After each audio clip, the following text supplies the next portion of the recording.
ማሰች ሆነብኛል። ከዚህ በላይ እዚህ ቤት መቆየት አልፈልግም። እኔ ግን በጣም ተመችቶኛል።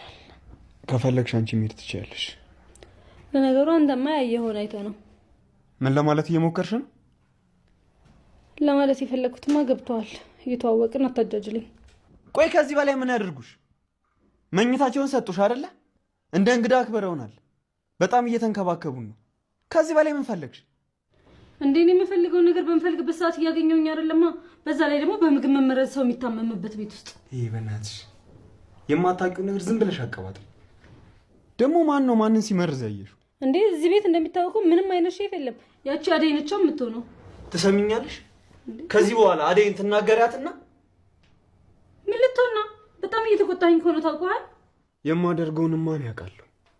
እንዴ ለሷ ብለህ እየተናገርከኝ እንዳይሆን እህትህ እኮ ነኝ። እህቴማ ስለሆንሽ ነው እስካሁን ዝም እያልኩሽ ያለሁት።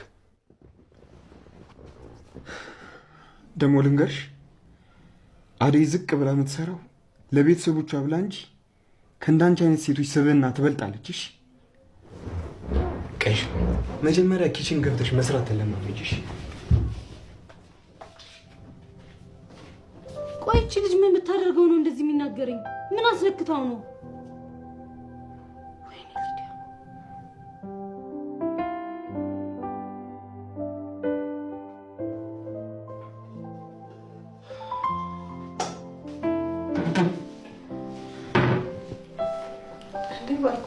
በሰላም ነው?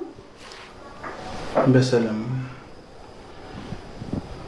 ለፍቅር የተለየ ምግብ መስራት ጀመርሻል? አረ በፍጹም። ባለፈው ሙቅ ሰሪላት አልኩኝ። እሱን ብቻ ነው ለብቻ የሰጠኋት። ሌላውን ግን አንድ ላይ ነው የምንበላው። እና ታዲያ እንዴት የእሷ ብቻ ምግብ የተለይቶ ተመረዘ? ሐኪም ቤት ሄዳ የተባለችን ሰምተሻል አይደል? አዎ፣ ግን እኔ ባልኩት እናቴ እኔን ስል ሁሉንም ምግቦች በንጽህና ነው የምሰራው። ደግሞ ሙቁንም ቢሆን እየቀመስኩ ነበር የሰጠኋት።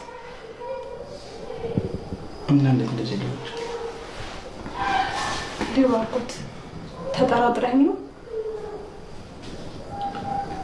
ባለፈው ከመሄዴ በፊት እሷ እያናደደችሽ እንደነበር ስትነግሪኝ ነበር። በዛ ንዴት ተነሳስተሽ ነገር አድርገሽ ከሆነ? ኧረ ባልኩት በፍጹም። እንዴ እኔ እኮ ለእንጀራ ብዬ ስራ ለመስራት ብዬ ብቻ ነው የመጣሁት። እንዴት እንደዛ አደርጋለሁ? ደግሞ እኔ ራሴን ለመቀየር እንጂ ከፍቅር ጋር ለምን እልህ እጋባለሁ?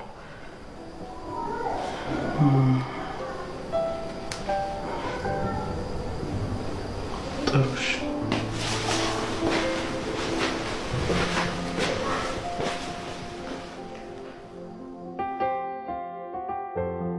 እንዴት ባርኮት እኔን ይጠረጥረኛል?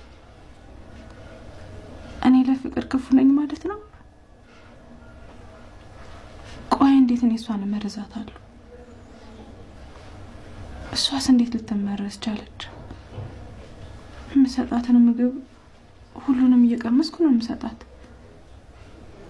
እና እንዴት ታመመች?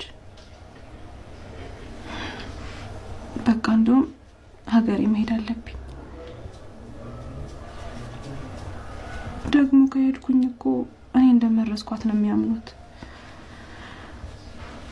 ስለዚህ እንደዛም አላረግም። ቆይ እንዴት አድርጌ ያስረዳዋለሁ እኔ እንዳላረኩት? ፈጣሪ ሆይ ብቻ አንተ አግዘኝ።